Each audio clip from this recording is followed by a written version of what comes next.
Hello, everybody. Welcome, welcome, welcome. This is CSX Masters. You are tuned in with Sajid and Gaurav. Today is a very special, long discussed conversation that we are finally happening, which is finally happening. Uh, when we started this conversation, Gaurav was part of a different team. I was part of a different team. And now we've swapped roles in some sort or the other. I work for a company called Nagaro, and Gaurav now works with Atlassian. But the spirit of the conversation stays the same. Uh, we've been talking about assets for a long time. If you're just joining this conversation to learn more about assets, you are in the perfect place. We are not going to touch uh, Jira, we are not going to touch workflows, we are not going to talk about Confluence. This is strictly conversation around assets. That's why we've called it the Assets Masterclass. Over the 4 weeks that we have in schedule, you'll see Gaurav taking us through a whole a whole like a whole class worth conversation around assets. So yeah, feel free to call this assets 101 with Professor Gaurav Gupta here with us, teaching us more. Gaurav, welcome to CSX Masters. Thank you. And rightly said, it's been long planned, long overdue, I would put it. But yeah, happy to be here. Roles don't matter. What I would like to mention right up front, let's not treat it as a master class or a class. Let's treat it as a conversation. I would Nice. love to hear what others have to say, what challenges we face. And when I say we, it includes me as well. So I would love to hear what challenges others have faced, and it's a learning opportunity for me as well from the experiences what everybody brings to the table. So happy to hear all of that, and along with what I have to say. Nice. So yeah, 100%. So that's been the idea for any event that we've done at CSX Masterclass, to make it a conversation. You've been part of the series earlier also when we did roundtables, right? So we've necessarily not done a lot of content heavy conversations. We've always talked more about experiences and what issues people might have. So feel free to use the comment section. If you have any question, please type in those questions in the chat, and we'll be able to pull those up. I see Gaurav has pulled out his PPT as well. I was just about to say we've done less PPT than he just pulled out his PPT. So But I, I'll tell you why.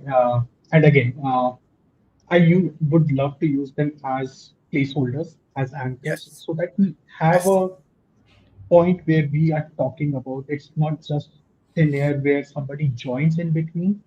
They have 100%. got no clue what you're talking about. Yeah, so I put a slide there for just for that. See, I put a Oh, slide okay. just for it has nothing else. It just has this slide where Okay. it talks about what is it. And if I could ask you, Gaurav, if you could tilt your camera just a tiny bit. So we are also streaming on the mobile, and there are like 30 people I see on mobile live as well. Okay. So in YouTube, it treats them as separate streams. So you're a little low on that, but on the Better now? Windows version, yeah, much better.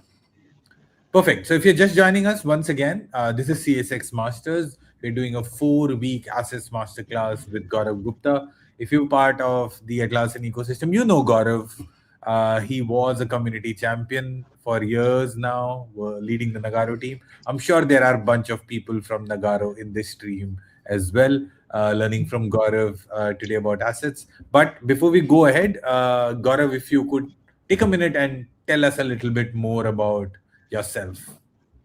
Sure. Gaurav Gupta, as Sajid has already told you, I'm also known as GG, very commonly, as something which one of my previous team members coined as easier to call out, and it is easier to call out. So feel free to use anything. A lot of my colleagues right now within Atlassian do use that. So yeah, feel free to use that. My relationship with JSM, and I'm talking right now about JSM. Don't kill me for that. Uh, has been a bit about. 7 or 8 years long now, and I can say that JSM is just 10 years old or 12 years old. So I've seen it evolve. I've seen how JSM, how assets has become a part of it. So yeah, uh, I've been a part of Nagaro or I was a part of Nagaro for over 5 years, and I recently moved to Atlassian. So, and all of that, which I'm going to talk about later in the session today or in any of the subsequent sessions, is a culmination of my experiences with the product. Nice. So nowhere it's like what Atlassian teaches, nothing related to my job or anything.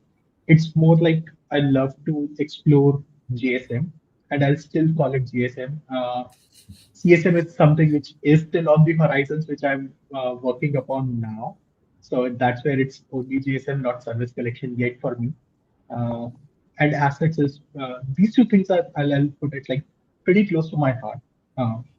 And to be honest, I was interviewed by the Atlassian community about 5 years ago in 2021, and I can very happily say that I've made few predictions. All of them are true. So I predicted that we would get something for assets. We would procure a product. Dynamic forms, another piece which is very commonly used, very heavily used with JSM. I'm not sure how many of us know it, but it was a plugin back in the day. So Yeah. ThinkTet was the company which owned this product. And that was another of my predictions. So happy to say that I could predict where we are heading. So that's uh, not bragging, but yeah, happy about that. So yeah, Nice. that's about me and my experiences with JSM a bit. Rest of the conversation is all around this. Around assets. Perfect. Thank you, Absolutely. Gaurav. A quick shout out about what CSX Masters is. So CSX Masters is a exclusive community dedicated to ITSM, ESM, CSM, ITAM, and AI. It has been for a while talking about what purely ITSM was, but then over the time it has now changed to include more around the entire aspect of CSX. So if you have any questions, please reach out to me or my co-leaders. My co-leaders are Dave Rosenland, Chrissy Clements, and Chris Green.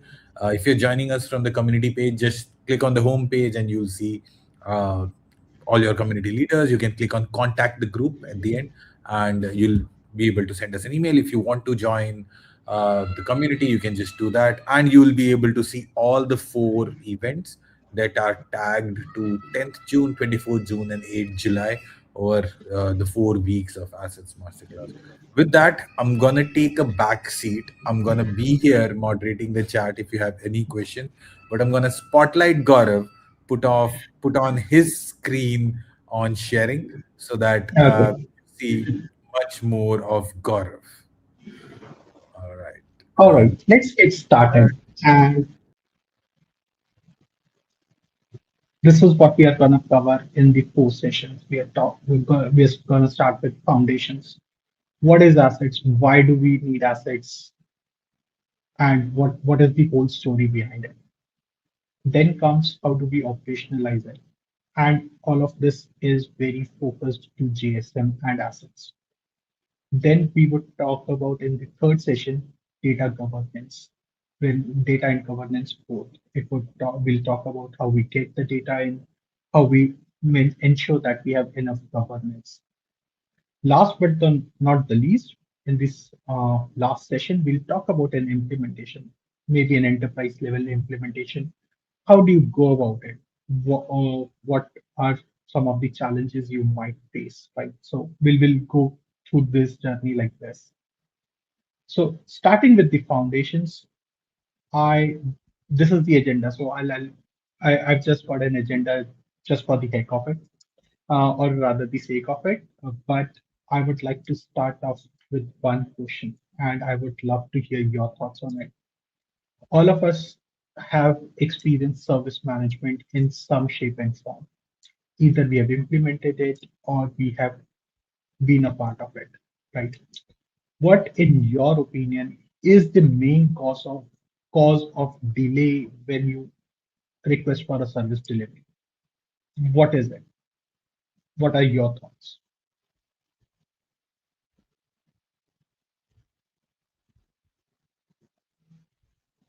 Sajid, can people turn on their mic and speak?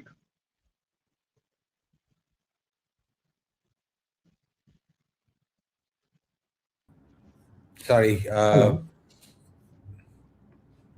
Hey, yep, I'm here. So people can't unmute and talk because there's a Okay. stream, but people can use chat. So uh, the options that are coming in are broken, undefined processes, too many tools. So anything that chat says, I'll relate to you. So you can stay on your Okay. screen if you want, Gaurav. Alrighty. So unrelated processes, absolutely right. But even if you fix the process, one thing which causes most delay is the context. So when you say the process is broken, what we basically mean is a lot of times people have to move from one place to another, maybe manually to get the exact context. What are we talking about? What is the problem? To solve this problem, where do I get the exact details of it? Right? For a very simple example, all of us belong to the IT world, right? Most common problem is, hey, I need a new laptop. Can I get one? Being Gaurav, I can I can safely say that I would already have three of them. So would you want Gaurav to get another laptop there, right? The short answer is no. But for that, anybody who is getting this problem or getting this actual scenario should come to know that Gaurav already has three laptops, right? If we do not have that, how would we get to know? So until unless you know it, you cannot solve the problem. So that is where the problem lies. And this is something which asset solves for us. What it does is it actually surfaces your real time, your information and the right information at the right time on the real scenario. So with the same example, the ticket would easily say to the agent that, hey, this guy is asking for another laptop, but he already has three. So do you want to do some due diligence? And this is where, when we talk about broken processes, this is something which can be solved here. This is how you can actually ensure that your processes are fixed. So if you bring in all the context at the right place at the right time, your processes would start working as well, would be fixed, right? So this is something which assets can do.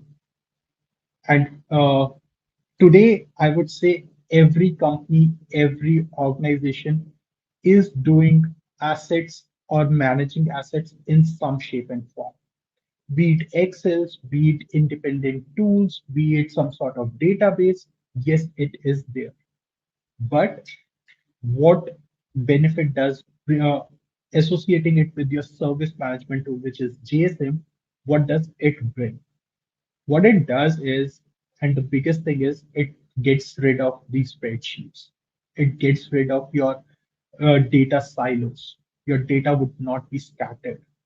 So if tomorrow Gaurav asks for another laptop, maybe his fourth or the fifth, then you do not have to go and search in 10 different spreadsheets or an independent tool that how many laptops does this guy have already. If you want certain approvals, you can get that information. So that context, all of that detail is available to you very handy, right at your fingertips. You click on something, you get that, right? So this That's is something which assets brings to the table. Yeah, Gaurav, So just a point. So somebody in the chat actually mentioned this, that like one of the issues that they suffer is lack of data, that responder doesn't know what I'm entitled to. absolutely, absolutely. So another scenario is, which you rightly said, entitlements. Any organization would have certain limitations in terms of maybe hardware allocations, software allocations. Uh, Beyond that, also, how do you address all of it? You can address it with assets. You can define your roles and define your controls within assets. So when we when we go down a ticket, maybe in the second session, when we talk about operationalizing it, it is pretty simple to implement. And when I say simple to implement, it depends upon the use case also. So it would be pretty simple when we start off with, and it can get really cumbersome as well. So that's where we we need to understand what we want to implement and then go about how. So understand what, understand why, and then go to how. What usually happens is we pick up the tool and we start from the tool aspect. Rather than the tool aspect, I would always suggest and recommend don't look at the tool first, look at your problem statement first, what you're trying to solve. Once you have that understanding, once you have that clarity, then you would be able to leverage the tool better, right? So let's move ahead and talk about what is assets. Assets in JSM terminology is the capability which helps us uh, create or model our asset setup. And again, the word could be very confusing to all of us because it's asset and asset and asset all around. So what it is doing is, in the common terminology, we would have heard the term CMDB, configuration management database, right? So when we talk about configuration management database, that is the repository which we use in terms of managing the assets. Okay, to store all our assets, to have those relationship with an asset. So an asset cannot be independent. I cannot just have this laptop which I'm using for this session. This laptop cannot be an independent or a siloed device. It has to be associated to 10 or hundreds of different things. Plain and simple, it has to be associated to my ID that it is allocated to Gaurav.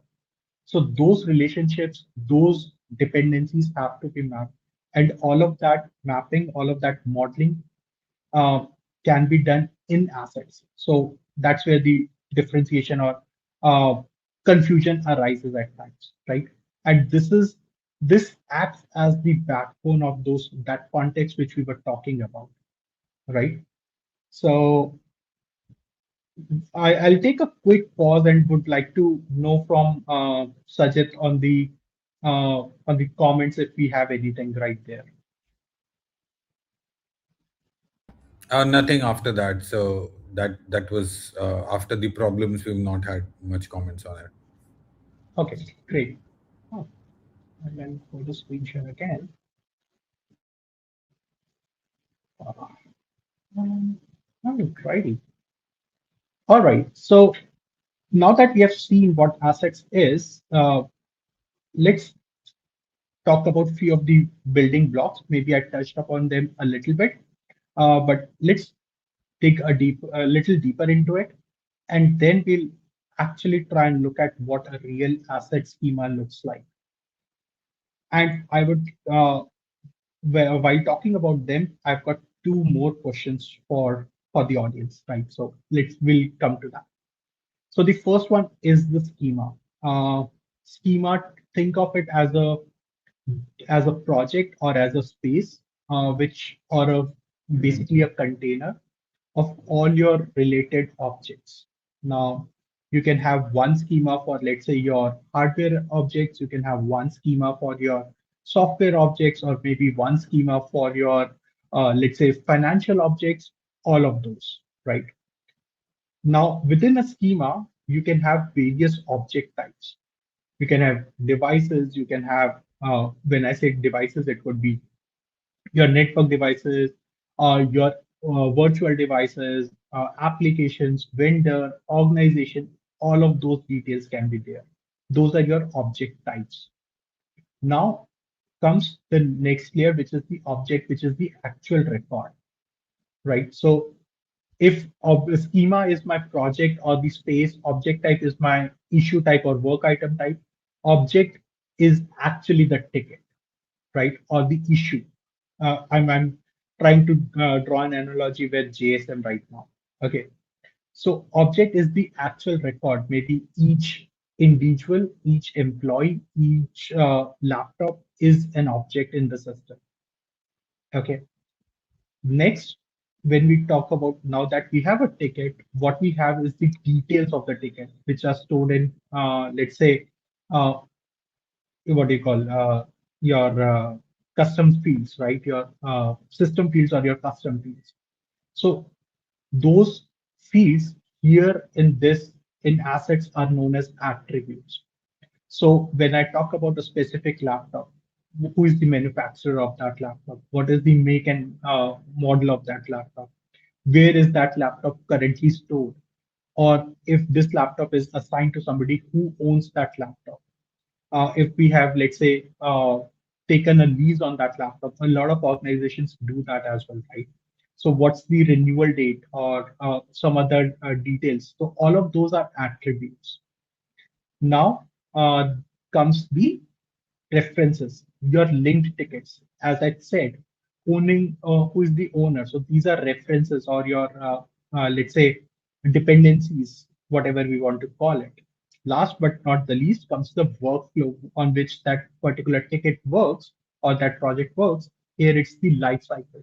That okay, if we are since we are talking about a laptop starting from procurement, that okay, we have ordered a laptop till its complete what do you call retirement. If even if we want to return it back, or even if we want to let's say sell it back, or we want to retire the complete device, right? So that's the complete life cycle of a device, and all of this can be done in assets. On that note, let's quickly take a look at what it looks like in JSM or in Atlassian world. And the reason I moved away from JSM is because now Assets is being treated as a platform application, pretty similar to what JSM and Jira and Confluence are, right? So we have got assets. These are various schemas, multiple schemas. Let's look at one of the schemas, and we'll let's look at IT employee assets. So this is the schema. These Okay. All of these are our object types. So we can have consumables. Consumables could be like, let's say, for common terminology, it could be like HDMI cable, like this one, or it could be mouse or headphones or whatever, right? So this is an object type, consumables. These are the four objects, and these are the details or these are the attributes of it. The best way or the lifeline of this is these relationships and the linked work items, what you see here. So the benefit of it, what we were talking about with context, right? I'll quickly show you. Let's go to laptops. Will give us much better visibility of what I'm gonna talk about. Let me pick and choose one laptop which I think, yeah, this one is a good example. So if you see, we have got various details of the object. We have got relationships. The owner is Gaurav Gupta. We have got relationships defined here as well, right? Uh, it is what type of device it is, all of those. And if we want to look at the graph of it, and this is where a lot of good stuff happens. So when we are thinking about it, and I'm jumping a lot of hoops here, we would come to it at a later point of time as well, when we are kind of talking about implementations. One of the key aspects is think of change management. You're trying to make a change, deploy a change on a particular server. You would love to know what all applications are hosted on that server. You would love to know who owns that server. You do not want to, let's say, go to 10 different places to figure this information out. And you would, one of the basic aspects or basic asks in this scenario is, I would want to know what are my upstreams and downstreams, right? If I do not know my upstreams and downstreams, I cannot do risk assessment. I cannot know what would be the impact of it if something goes wrong. Not every time everything goes right, right? And so we need to know all of this information, and this graph gives us that information very easily. It clearly says that, okay, this laptop is owned by Gaurav Gupta. Gaurav Gupta is a part of these teams. He has a, let's say, a member. David Chen is he's the manager for David Chen. So a lot of different information is being surfaced right with this particular diagram or this particular object graph. And this object graph is available on our tickets as well. So this object, if you see, is linked to various work items as well. So when this completely gives you all the context at one place. And on top of that, it has that audit trail as well, right? If you see here, automation for Jira made a change on the status, right? So all of us, I'm assuming that all of us know automation, but those who do not, just to let them know and confirm this, we can change this. We can even make it to the person who actually allocated this device to somebody, right? So this way you have the complete audit trail of your device. So at the end of the year, when you have your annual audits and for compliance purposes, all of this is admissible. And I've been a part of multiple audits where this information, this audit trail has been accepted by auditors. So what you are getting is, if you set it all right, you get all the information in one place, be it in your ticket, be it in your work item, or be it on the asset side. Okay, all right.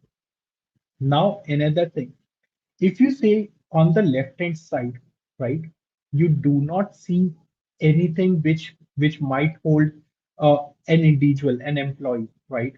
So where is this bit of information coming from? This bit where I'm saying the owner is Gaurav Gupta, and it has a relationship that it is owned by Gaurav Gupta. So this bit of information is coming from relationships which have been defined in the attributes.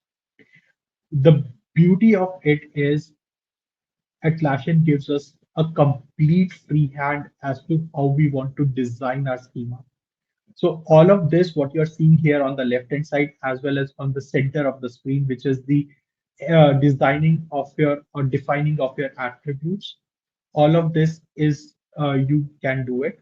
And here, if you see, the owner is an object of people type, and people is a part of a different schema. So you can define your relationships, you can design it in a way that you talk to different schemas as well. it's it does not have to be limited to a single schema.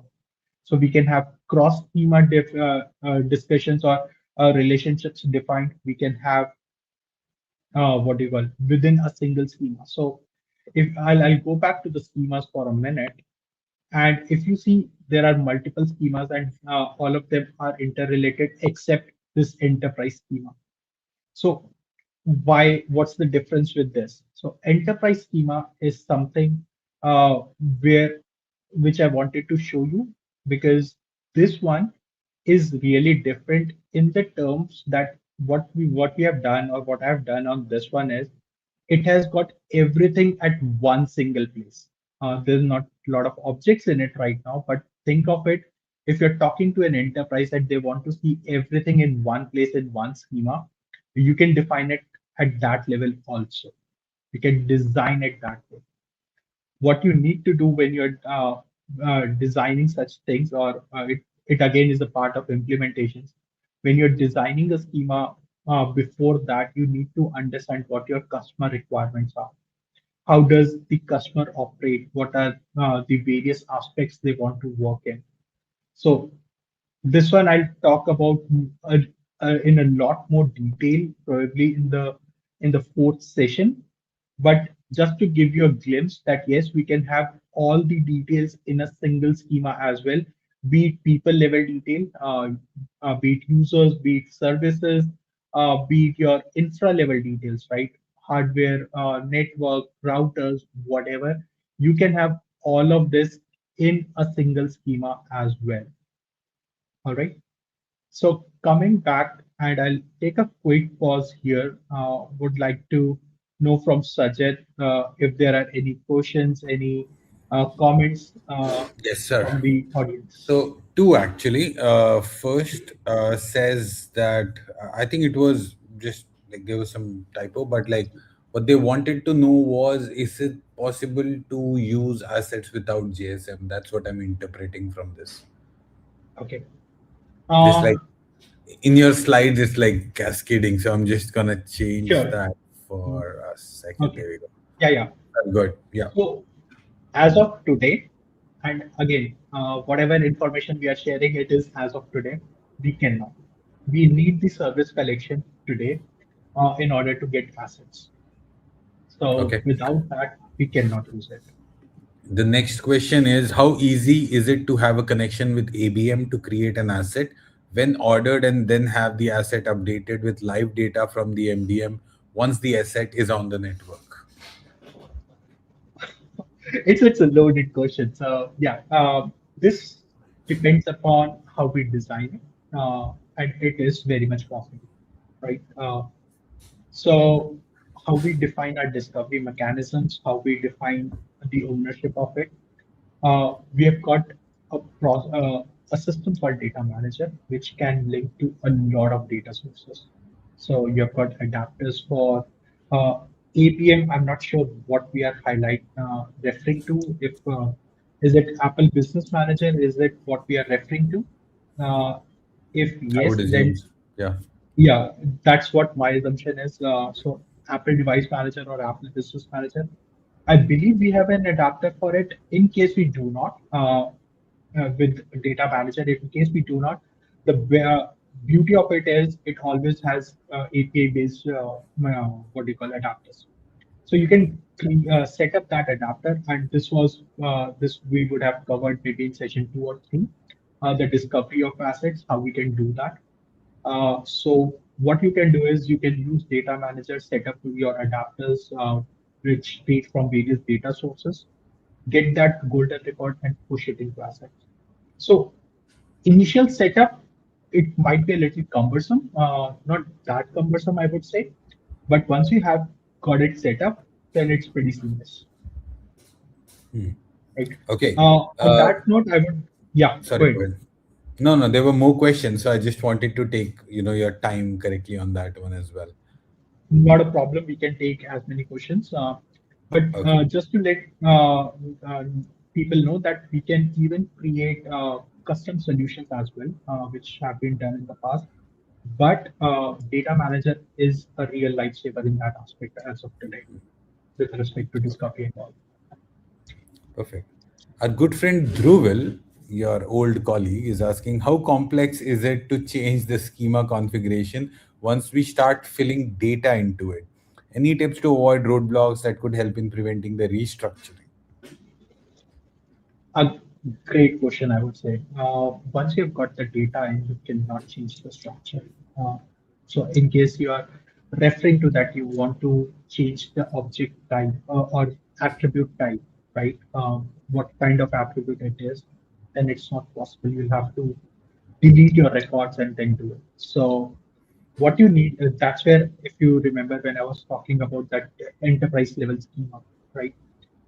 We had multiple sessions with the customer before we came up to that kind of schema, and we had multiple iterations. It's not that okay, we had 10 sessions and we created that schema. No, we had 2 sessions, we created one version of the schema, we ran it with the customer, we did certain POCs with it. So it's a long process, it's a journey with the customer.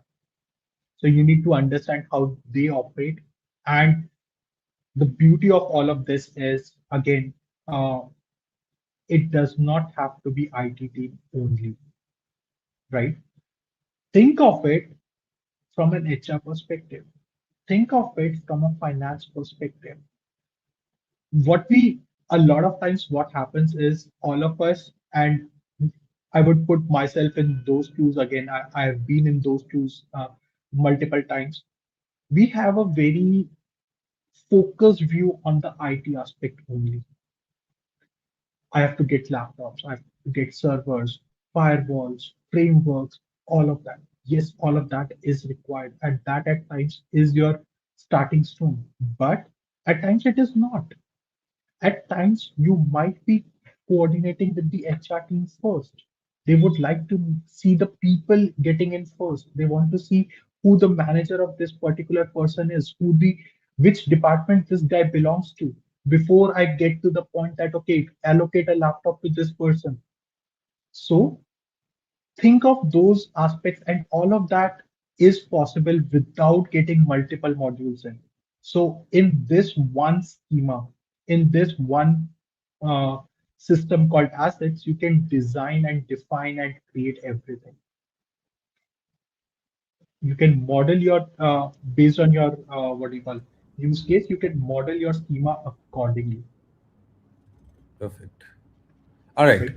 A very, very get started on day one kind of a question. Something that I myself would have asked when we were talking Mm. about this comes from Chris Rainey, who's asked, assets or any data management tool feels daunting initially. Do you have any tips how to get started? Are there best practices for schema structures? So very nice question. And how to get started? To get started, I have got one question.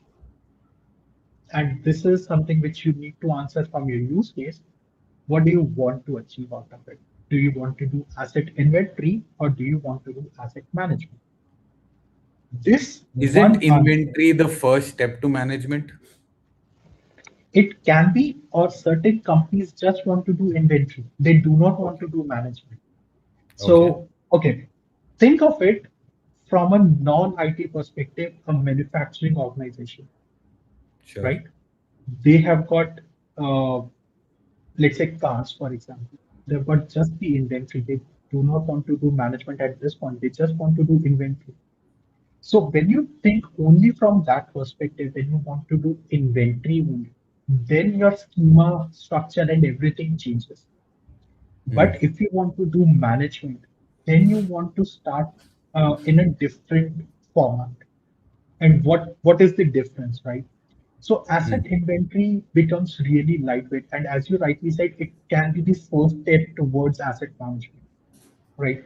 First, I want to get in how many devices do I have, whatever that device may be, or how many Sure. chairs do I have. Once I get in how many chairs I have, then I want to segregate it based on which floor they are on. Once I know which floor they are on, then I want to segregate which wing they are in, right? All of Hmm. that. So that is how you want to start. You want to start small. Pick one use case. Think about it that you cannot build a building without keeping the first break. You need Hmm. to think about it. You cannot just think about, I want to get to the top floor. I want to get to the, get the 64th floor view, right? Yes, you can get there, but for that you have to actually dig the complete uh, ground and do that things, right? So you have Sure. to set that aspect or context that okay, I would start from this side and then build upon that. And that is where you want to be very flexible in terms of what object types and when you're defining your attributes, what's your attribute type. So keep it very flexible. Keep it in terms of that, okay, today I'm talking to one team. They want four options for something, right? For example, device status. Now, for IT team, device status could be, yeah, it's allocated. But Sure. for for a chair, it cannot be allocated because we do not know who owns that chair. Nobody knows. I can drag somebody's chair and sit on that, right? So Unless we you are have in to keep. politics, then it's a different conversation. Yeah. No, in that also you do not know who owns the chair. Sure. Things Good change point. overnight, right? Sure. So, what do you recommend in a scenario like that? So, like, when you say be flexible, what do you mean? When I say be flexible, what I mean is do not. set everything, try to set everything in the first attempt. Okay. Okay, start small, pick one use case, think about it, and think about it in detail. That okay, what could later come and impact this particular piece. So if we are talking about chairs and laptops only, so either of those two, right? Laptops. Okay, today I'm saying that okay, this laptop I just want the owner of it, but tomorrow would I may want as an organization, my organization may want to know how many Lenovo devices do we have, or we want to retire all Lenovo devices. We do not want to have a particular device type, right? So I would want to have that. Who is the manufacturer of that device? What models? Because companies rotate their models. They Hmm. retire their models. They Sure. do not provide services after end of life of its particular model. So I want to capture that. So not only from a very you have to go wide before you can actually zoom out before you can zoom in on a Makes device. sense. So that's how I would say. And again, uh, there's no right approach, there's no wrong approach. Every customer is different, every customer is unique. They would have their own nuances to asset management. So we'll have to adjust to them. There are basics which we are talking about, which we can do right, but then again, we always have to improvise as we go. I'm sure there are wrong approaches. Gaurav is just being nice. Okay. Let me So ask you the wrong next approach would question so that, sorry, sure, again, in the interest of time, because I know you might want to absolutely. talk more about it. Joe asks, is there any threshold for the object types while fetching the information from any JSM application requests? There's no threshold as such. So when this question started, I was like, you're gonna talk about the threshold, how many objects we can have. So there are thresholds to that, but those are pretty high. I haven't seen any customer hit them as yet in my journey till now. Uh, Once it's hit, I would love to chat with that customer that what are they storing that they hit those numbers. But again, in terms of what's the number of objects we can surface in a particular ticket, there are no limits as such. I think the latest amount was somewhere around 10 million custom objects per schema, which Yes, is just crazy. yes, that's where I'm saying I would love to know. And then again, there are further nuances to that Everybody as has added like each chair that has ever existed. well. Yeah. Okay, next question. Can Rovo be used in assets to generate schema attributes or to query objects? At this very moment, no, but it is being worked upon. So pretty soon we will have that. Generate schemas. Again, you can have your base schemas created, or you can, have Rovo recommend you a schema. But then again, depending upon your customer, those nuances would change, right? Certain customers would want to have certain details which other customers may not even have, right? Hmm. So again, Right. it would be nuanced. You can for robot to do all the heavy lifting. It is coming soon. Nice. All right. We're done with the questions for now. We can go Oh, back nice. to your slides, Gaurav. Oh, nice. I was hoping to get this question. I don't know why we did not get it. Is my screen visible? Yeah, it is. I was hoping to get this question, and it's a very common question when we talk about asset management. So, and it's a confusing scenario as well. What's an asset versus what's a configuration item? And trust me, a lot of people get very confused with it. A lot of times these are used interchangeably as well, right? And why? So what is an asset? Basically, it's one of the, let's say, items which has a cost associated to it. The only difference between asset and configuration item is the cost aspect. Beyond that, there's no as such. major difference between the two, right? So, and there's a lot of overlap. So let's suppose a production server, right? Or maybe uh, a service would be a configuration item, but a server would be an asset. But when a server is being used to provide certain service, then it becomes abstract and then it becomes a configuration item. So rather than getting into that confusion whether you want to call it an asset or whether you want to call it a CI or a configuration item, I would always recommend keep it very simple. Simply call it an object. What object are you referring to? So you do not get into that discussion whether to call it an asset or whether to call it a configuration item, right? That's one of the keys which I would highlight and always suggest. Uh, any questions or any thoughts on this particular point from anyone? Nothing yet, Gaurav. Oh, nice. Nothing. Great. You're a good All teacher. right. Either everybody's understanding everything or people have gone to sleep. So either way, it's okay. As I was saying Well, earlier, right? we've got 58 The people tuned benefits. in, so I don't think people are sleeping.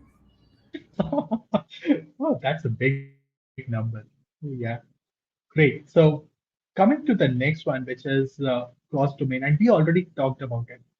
The best part or the biggest advantage of assets is that it does not limit you to a particular domain. If I talk about some of the competing products, you have to procure different modules for modeling assets of different domains. If you want to model for HR, you need to get some other module. Whereas with assets, the only limitation or the only limit is your imagination. So if you want, as I said earlier, if you want to model chairs or tables, you can model all of that with particular uh, schema within so within one schema, within multiple schema, you can do all of that. And also you can have cross schema relationships and dependencies as well. So let me show you a schema graph as well. We saw an object graph.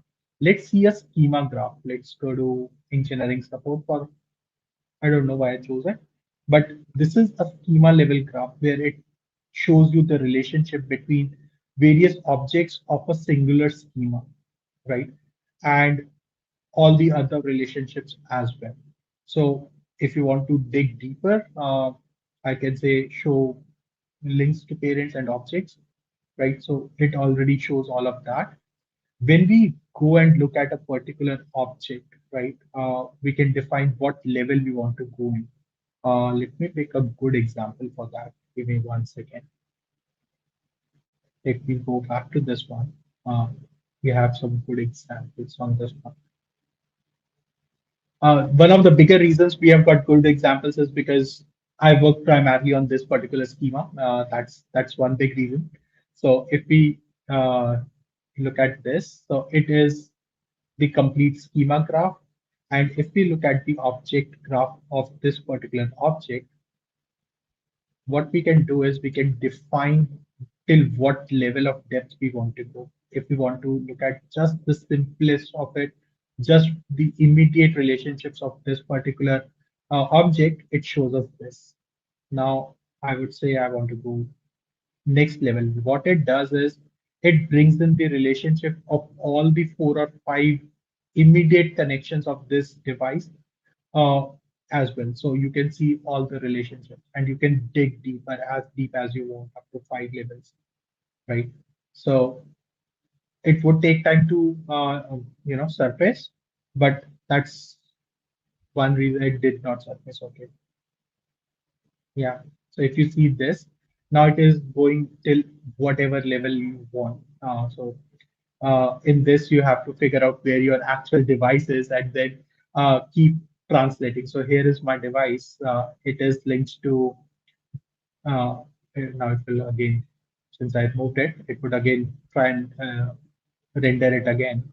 So that's me, the owner of this device, and then other devices who have other owners and all of those things. So you have all of that level of visibilities on the ticket also. So let me quickly show you a ticket as well from if you want to see the ticket view. And again, it's a simple ticket, nothing very fancy about it. Uh, where is my device on this one? I do not see the device. Sorry.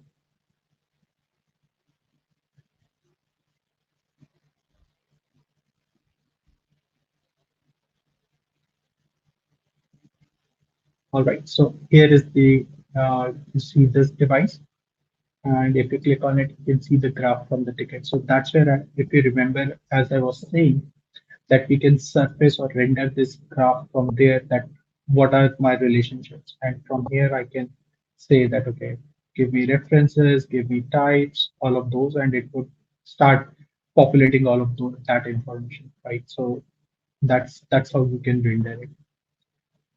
Okay, all right. Moving ahead, we talked about it, design principles. How do we start? And there were very pertinent questions to it, right?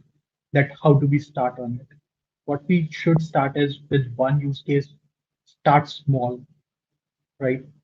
So, and as you start, think about it, what value it is gonna bring in. So if I'm, let's say, uh, setting up my devices, let's say laptops, so I need to design my processes around it. The processes could be when I talk about laptop procurement.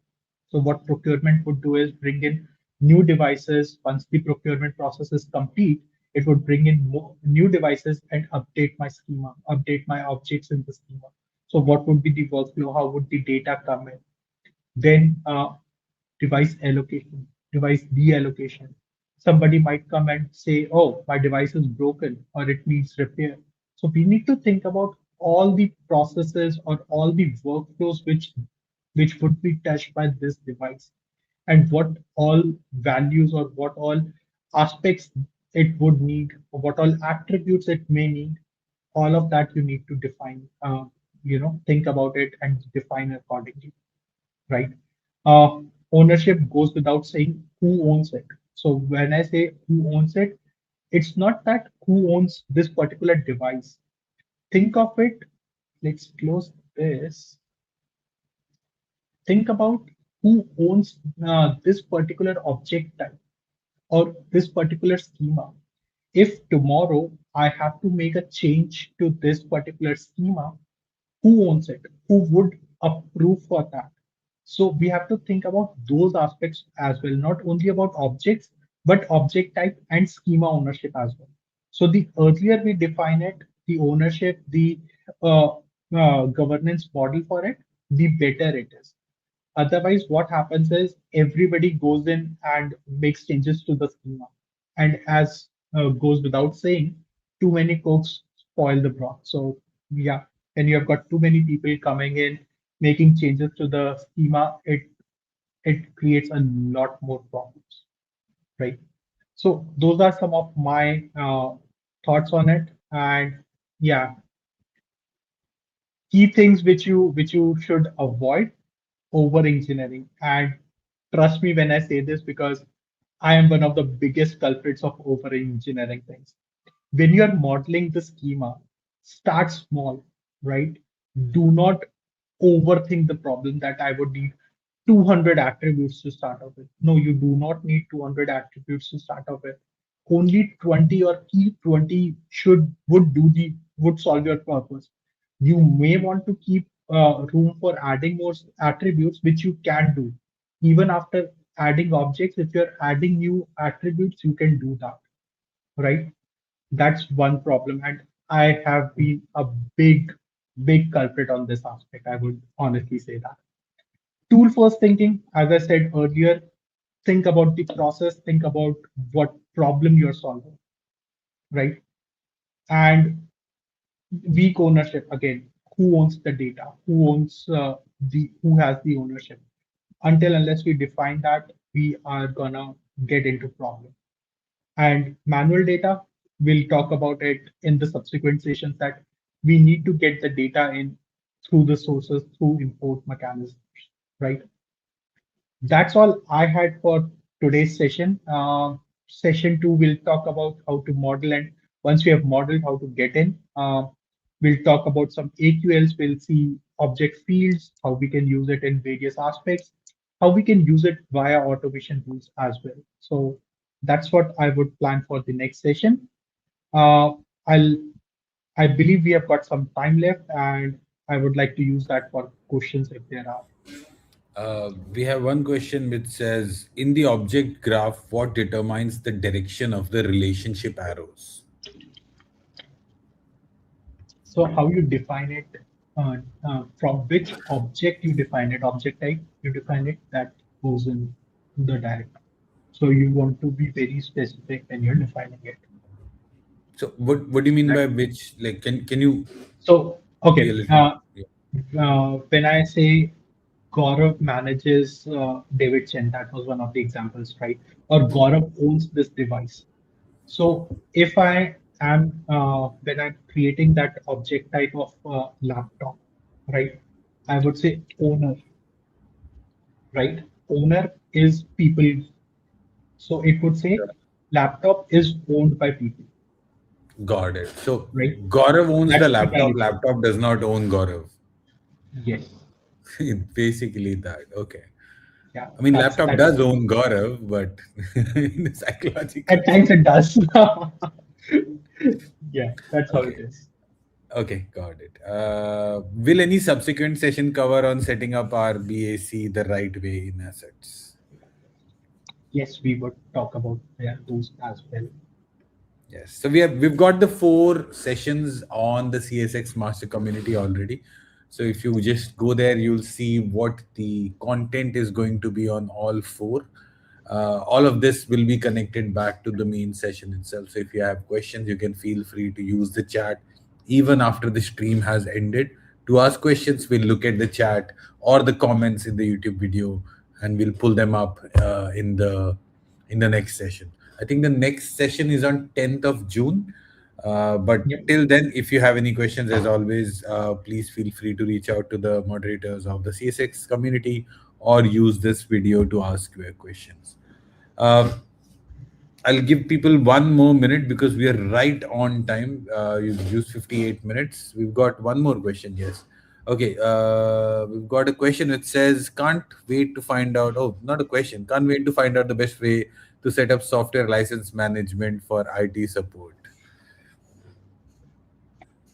As an Atlassian, I think Atlassian is doing free consulting. That's great. So you're going to help So, people set up as software I said license. earlier, it has got nothing to do with my organization. We, Yes. we might have had these sessions maybe 6 months back when we Yeah. started talking about it. So yeah, Yeah. it's all my experience which I've learned over the years. So nothing to do with what my organization is. Yes. The company may change. Gaurav has always been an asset spokesperson for years. So we're very glad that you could do this. We could finally put this on a schedule. Thank you, Gaurav. Thank you, everybody. Absolutely. If you have any questions, as I said, please feel free to use the chat or the comments after the stream has ended. We like after an hour, we still had 49 people live and like 44 right now while we are saying thanks. So thank you so much for joining us. Thanks everyone, and thanks Sajid for having me. Always nice talking to you, and we'll catch up.